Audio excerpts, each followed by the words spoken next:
Kasali pala sa listahan si President Bongbong Marcos sa PDEA. Yon ang sinasabi ni former President Rodrigo Roa Duterte. Pero bago ito magpatuloy mga boss, pakisupport naman ko sa akin channel. Maraming salamat. Ito pakinggan mo ang speech niya sa Candlelight Rally. Itong People's Initiative, okay man yan. Abogado ako. There are three ways of amending the Constitution. Mag-constitutional convention, mag-election tayo sa political districts ng representante para sa assembly to convene there and propose changing or modification of our Constitution. Itong People's Initiative, pati itong Congress, they would convert the Congress into a constituent body and propose the Constitution. Alinman dyan sa lahat, it will be submitted to the people for ratification. Ang problema dito, ako, Mr. President, Ma'am Lisa Araneta Marcos, hindi ninyo ako kalaban. Wala akong sinasabi ng masama. Hindi lang ako makakampanya noon. Alam mo, iniiwasan ko ito. Itong panahon na ito talaga ang iniwasan ko kasi mapipilitan ako ngayon magsalita laban ng mga tao sa gobyerno. Alam mo, Mr. President, hindi ako maghingi ng tawad. Kagawan mo yan eh. It is your responsibility sa sarili mo. What you do in this world binds you. Iyo yan. Huwag mong sisihin ang ibang tao kasi sarili mong utak at katawan yan. Nung ako'y mayor, pinakitaan ako ng evidence ng PDEA. Doon sa listahan, nandoon yung pangalan mo. Ayaw kong sabihin yan kasi magkaibigan tayo. Kung hindi magkaibigan, magkakilala. Eh, ikaw pumapasok kayo ng alanganin. Mr. President, baka susunod ka sa dinaanan ng tatay mo. Diyan ako takot. Ayaw ko mangyari sa iyo yan. Mabor lang ako namang nagmamakaawa kasi it will divide the nation at madugo itong panahon na ito. Alam mo, Mr. President, sabihin ko maya sa tao kung ano ka. Noong unang panahon, hindi tayo puro Bisaya nagkita-kita doon sa Luzon. There was a community of Filipinos. Galing Visayas, galing Ilonggo, galing Waray, galing Mindanao, galing Hulo, galing Lanao, Cebu, Samar, at Taas, Pampanga, Apare. Nagkita-kita yung mga minono natin. Kasi hinawakan tayo ng Espanyol, pati Amerikano. Nung dumating ang panahon na tayo'y nagkaharap na, sabi ng mga lolo natin, ano ang gawain natin sa bayan natin. Pwede ba tayong magbarangay-barangay lang o magkaisa tayo? Di na bale, iba-iba ang salita natin. It was agreed by the Filipinos then of all walks of life, Ma-Ilocano, Ma-Cebuano, mga taga Mindanao, they agreed to form a constitution. Alam mo, yung constitution parang bahayan sa tao. May poste. Sabi natin, maggawa tayo ng magandang opisina where we can meet and talk about the destiny of this country.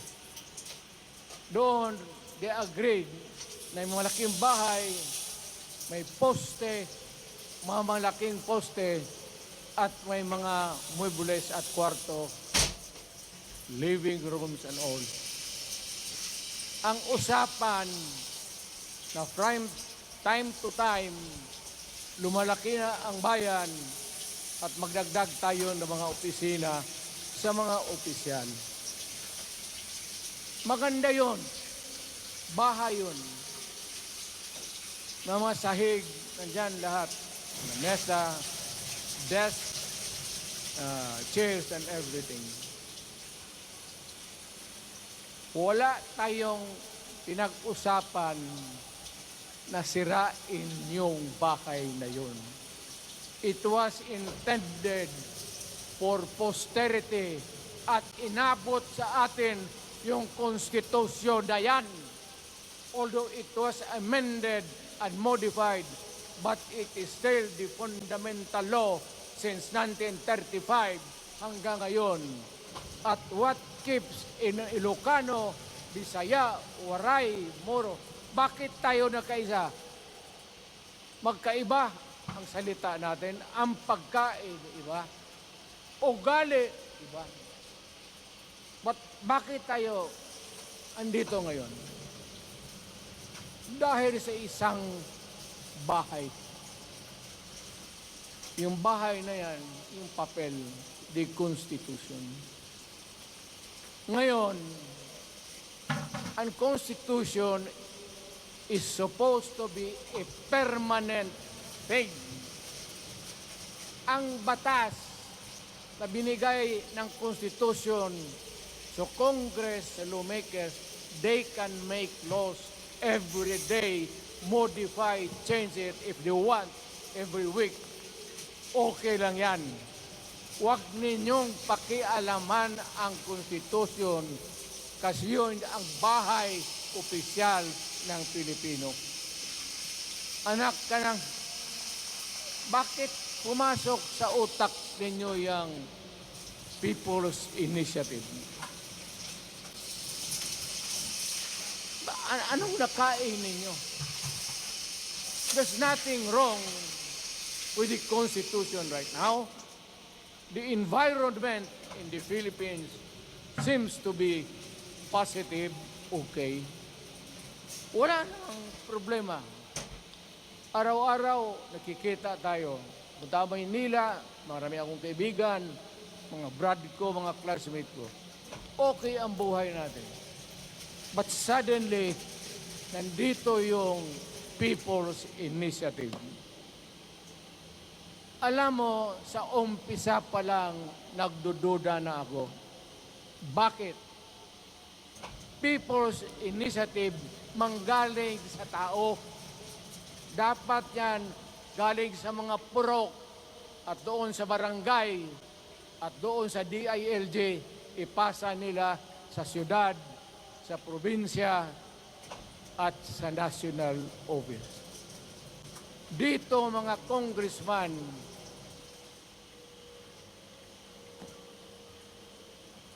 alam ninyo, kung magkaletse-letse ang buhay na ito, sabihin ko sa military, sirahan ninyo yung Congress. Magastos, nagbabayad tayo, nag-usik-usik sa kwarta. Sige, pamayad para People's Initiative. So, what is the motivation? Galing ba sa puso ng tao yung pinipirma niya? Hindi yung pirma yung petition para ito, kaming nagsipirma dito, pumayag na merong pagkaiba ngayon sa incident. Pirma lang, pati pera. Anong klase yung putang inang? Ganon na lang ang tingin ninyo sa Pilipino. Pagka ganon, maghiwalay-hiwalay na tayo. Kayong taga Luzon, pumunta na yan sa Mindanao, mag-declare na lang tayo ng independence separate. Bakit binababoy ninyo ang bayan natin? Ako naging presidente. Ako naging mayor. Ako naging congressman. Ang sinasabi ko sa inyo, putang ina.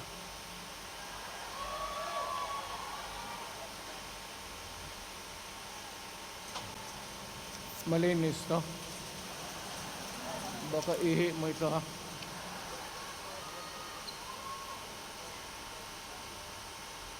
The national government, particularly ang Malacanang, anong gusto ninyong response?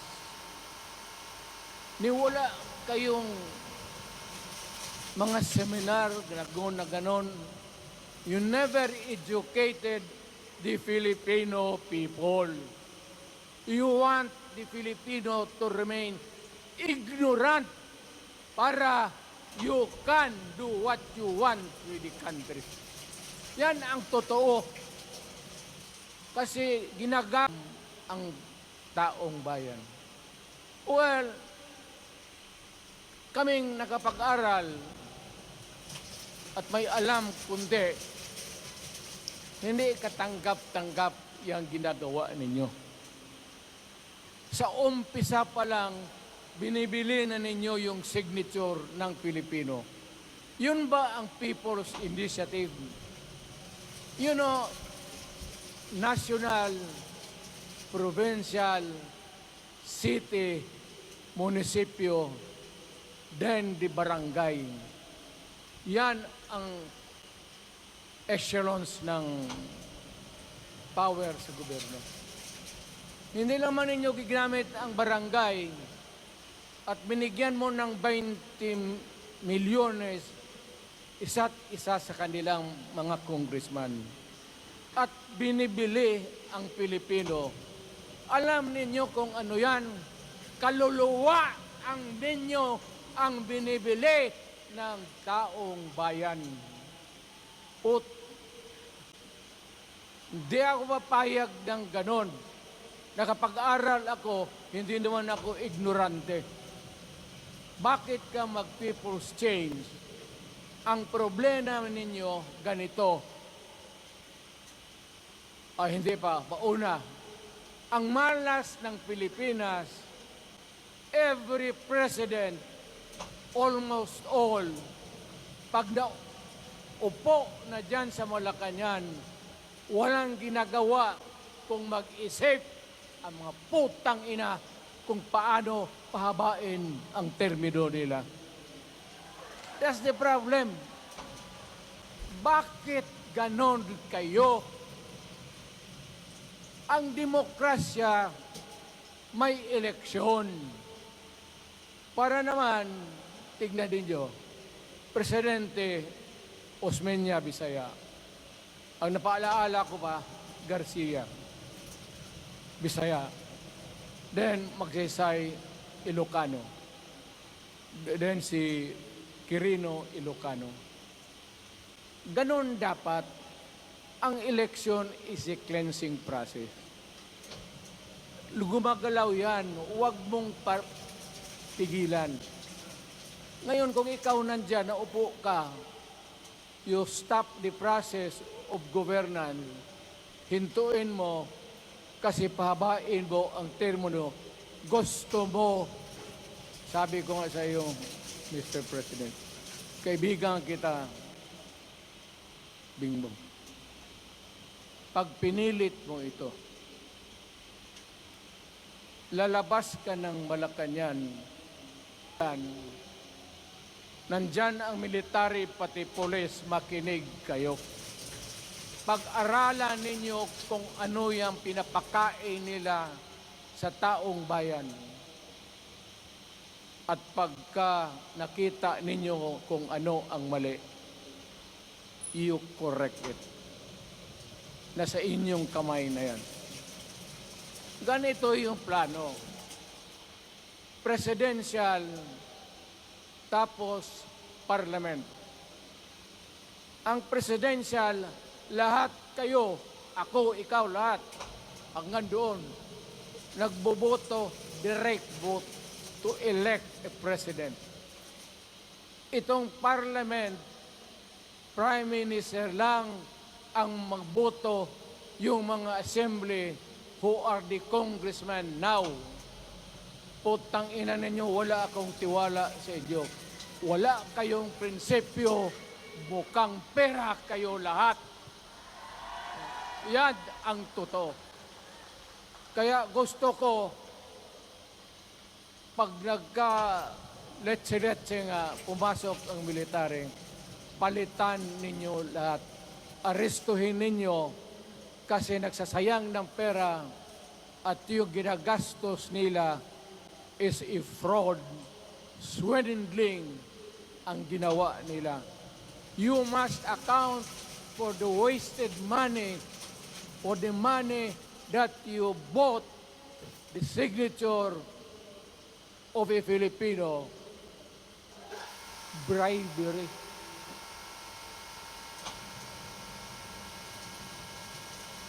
Magdasal lang kayo. If by the grace of God, mabalik ako, of the Filipino people, you committed fraud. Pinagsayangan ninyo ang pera namin. People's Initiative does not involve buying the vote or the signature of the Filipino. Talagang mga wala kayong prinsipyo, mga putang ina ninyo. Yun daw, baski ano ka, diyan katagal ako, yan, yung sa likod ko, umupo ako diyan.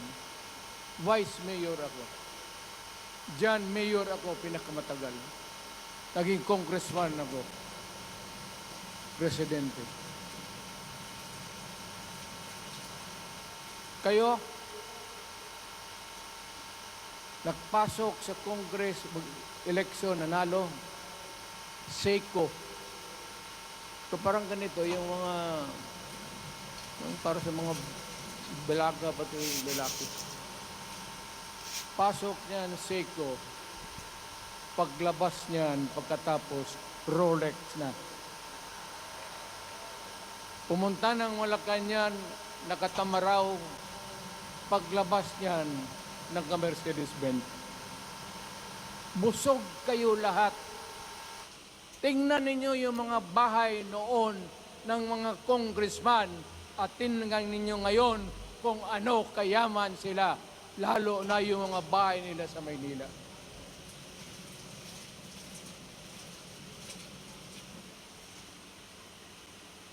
Wala kayong masabi sa akin. Alam mo bakit diretsahan ako magsalita?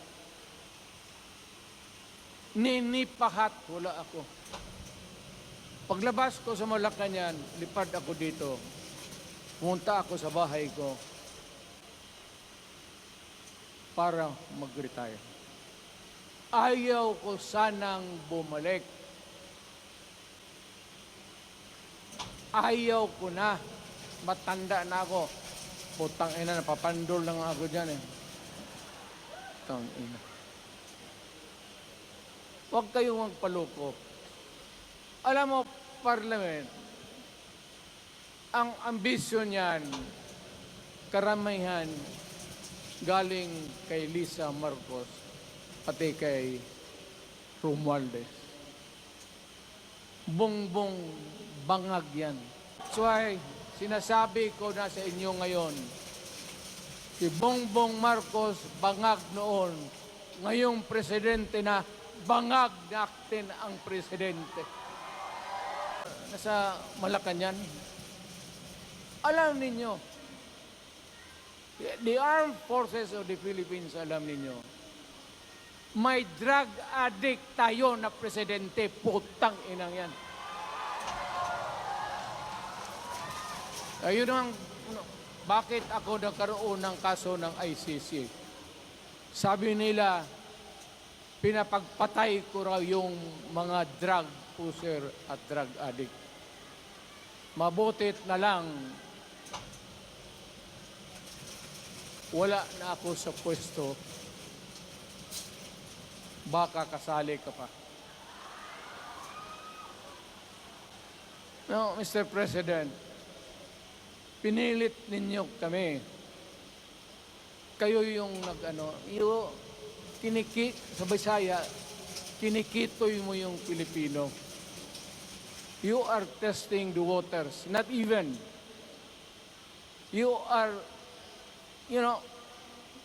pushing to the limits ang pasensya ng Pilipino. Huwag na huwag mong gawin yan. Huwag mong gawin yan, huwag mong ituluyan kaya magkagulo. Pag hindi namin napilitan kayo sa mga rallies, sa aming mga boses, ang sentimento namin, ako'y sinasabi ko sa military, nag-hemorrhage ang bayan, gastos dito ng gastos doon. Tapos kung mag-speech, ang pinag-usapan ang putang inang pobreng Pilipino. Gastos dito, gastos doon. Mga military, maawa kayo sa bayan. Pag hindi namin kaya, gawin na ninyo. Gawin ninyo, kawawa ang Pilipino. Alam mo, Presidente, tapos mag-parliament, tumatakbo ng assemblyman o congressman niya si Sandro, tapos ipasok nila sa assembly, gawain nilang prime minister. Yan nga ang sakit ng Pilipino. You want to perpetuate yourself in power at the expense ng buhay ng bayan. Mabuti sana kung bright kayo. Kung drug addict ka lang naman at may asawa kang hungry for power, tapos may isa itong taga Leyte, gusto siyang mag-prime minister at gawin niya itong bongbong, diyan ka lang, ako ang bahala. Ceremonial president ka na lang. Ako na ang magpatakbo ng bayan sa parliament. Yan ang plano nila. Yan ang hindi talaga matanggap natin. Kalukuhan niyang putang inay. Huwag kayong, alam mo, bakit ako makipag-away ng presidente? Marami siyang sundalo. Ngayon natin, kayong pumalag, pero there is always a time for everything. May panahon na ikaw ay sikat. Sa ayaw mo at sa hindi, may panahon ka talagang bababa dyan sa Malacanang. Gaano katagal ka man to hang on to the power, that is for God to decide for the nation. Kami, patayin ninyo, wala na akong silbi. Tapos na ako, naging presidente na ako. Nakatikim na ako ng pag-upo ng silya dyan sa Malacanang. Ganoon na lang ang ang alaga ko sa bayan. Alam mo ba, tanungin mo yung lahat ang senador, magbisita sila, isang kanin, isang pork chop o isda, sabaw. Noong panahon ko, sabi ko, yan lang ang mapakain ko sa inyo. Walang steak kasi mahal yan. Hindi natin pera itong kinakain natin. Yan ang totoo. Magtanong kayo ng taga-Malacan dyan. Oh. Hindi ako nagpabibida. Sinabi ko lang, huwag ninyong kalimutan, Mr. President, ang delikadesa. Mahirap yan. Magkaroon tayo ng... Ngayon, wala naman, yun naman lang ang dapat lang pagkwentuhan natin. Huwag kayong pumayag dyan. Binabastos kayo. Alam bakit? Kung bakit nadalhin tayo sa parliament? Anak ka na. So pag doon, kontrolado na nila, pati yung anak na assured na maging... Yan nga ang mahirap eh. Lahat na maging presidente, ang pamilya nila, walang inisip kung hindi paano titira dyan hanggang sa matapos ang panahon. May I remind you, itong election, papalit-palit ito. Para sa lahat, mayroong Ilocano, may Bicolano, may Bisaya. Hindi mo pwedeng suluhin yan. The election is a cleansing process. It does not, it's never the intention of the whoever wrote the Constitution na ikaw, isang Pilipino, taga-Paway, taga-Batangas, taga-Davao, ikaw, Rodrigo Duterte, nandiyan ka na, huwag ka nang umalis. It was not the intention of the lawmaker. Demokrasya tayo, Mr. President. Huwag mong kalimutan na isang term ka lang pagkatapos bababa ka na. Pag ayaw mong bumaba, putang ina magkagulo ang bayan, sabihin ko sa inyo. Ngayon, nakikinig kayong mga military. Gusto niyong iwasan ang dugo? Kayo lang ang makapigil nito. Putang ina, pigilan mo yung kalukuhan na yan. Pagka hindi itong rally na ito, it will multiply all over the Philippines and there will be trouble. Kami, ako ang nauna kasi galit ako. Dumaan ako ng presidente.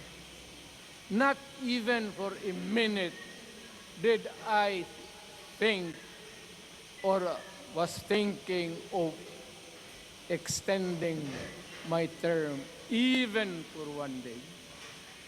Nung natapos ako sa araw na yon, bumaba ako, sumakay ako, lumipad ako dito sa Davao. Ikaw, Mr. President, hintayin mo yung 6 years, kalimutan mo na yung kay Romualdez, kasi yan ang magpahamak sa iyo. At maraming magagalit sa iyo, pati na ang militar. Kaya hindi na ako magtatagal. Yun lang ang dasal ko. Reject. Protect the Constitution. I am calling now the armed forces and the PNP. Protect the Constitution. Trabaho ninyo yan. Huwag ninyong kalimutan. Kami, inyong dapat, you should worry about the nation. The millions of Filipinos. Huwag kayong mag-isip lang ng isang pamilya. Putang ina. Ilagay ninyo sa utak ninyo yan. Bahala kayo. Balang araw, magsisihan. Pero kasi umuulan naman, hindi ulan. Hindi, shower lang yan doon sa Malacanang, ginagawa nila pasirit doon.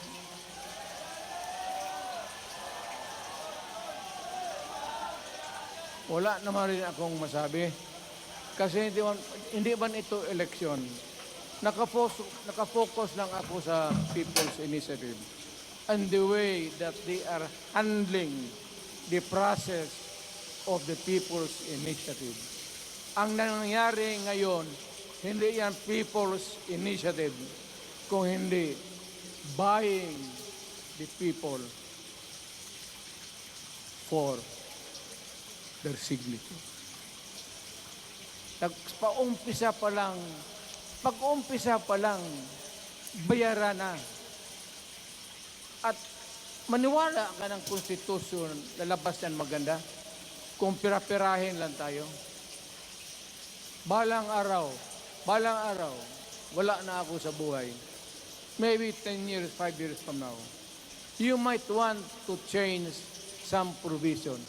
Yung sabi nila, the usual excuse is economic provisions lang ang aming pakialaman. Putang ina, huwag kayong maniwala dyan sa mga yawa na yan. Puro kasi nga sinungaling ang mga ulol. Alam mo, pag nagtawag ka ng Constitutional Convention to People's Initiative or when you open the Constitution, hindi mo pwedeng limitahan ang powers na yan. It's unlimited. Kung ano ang gawain nila at kung ano ang utos ng may pera, kung bayaran sila, ipagbili talaga tayo.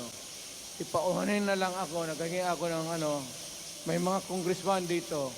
Ito yung matitino. Nandito si Congressman Alvarez. Pumunta talaga siya. Hindi mo kasi niya ako hinto. Bisaya pa makumutan ko na imong ngaon. Magharap. Bakit bigyan mong problema ang Pilipino? Ano ang kasalanan ng Pilipino at gumagastos kayo, binibilig milyon ng milyon, kayong mga congressman, putang ina, istapa yan. Swindling yan. Kaya sabi ko, by a stroke of faith, nabalik ako dyan sa Malacanang. Kayong lahat, pagaya ng Marcelo, ng tatay mo, Bongbong, kayong lahat, congressman, nandoon kayo sa krami.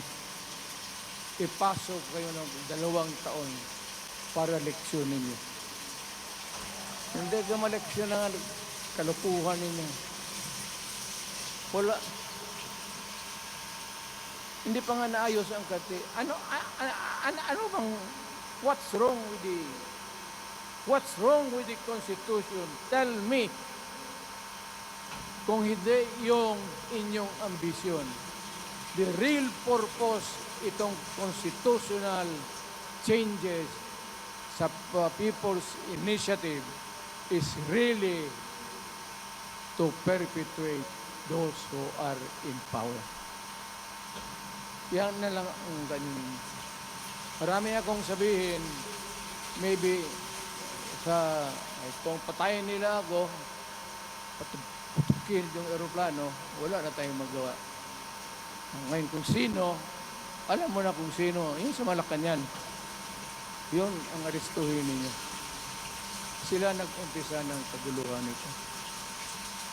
Ladies and gentlemen, I am very thankful na nandito kayo, mga Tagalog, Bisaya at taga-Maynila. And I hope that we will continue to love our country. Magbigay sila ng pera, tanggapin ninyo, pera ninyo yan. Hindi ba ninyo na sa isip ninyo? Bigyan kayo ng 1,000, 100, tanggapin mo, pera ninyo yan. Pati yung sa bulsa nila, kinakain nila, at pinagbili ng bahay kung saan-saan, pera ninyo. So, make sure na bago kayo lumabas lang naman sa mundong ito, may panahon lahat, mamatay tayo. Mag-iwan kayo ng isang prinsipyo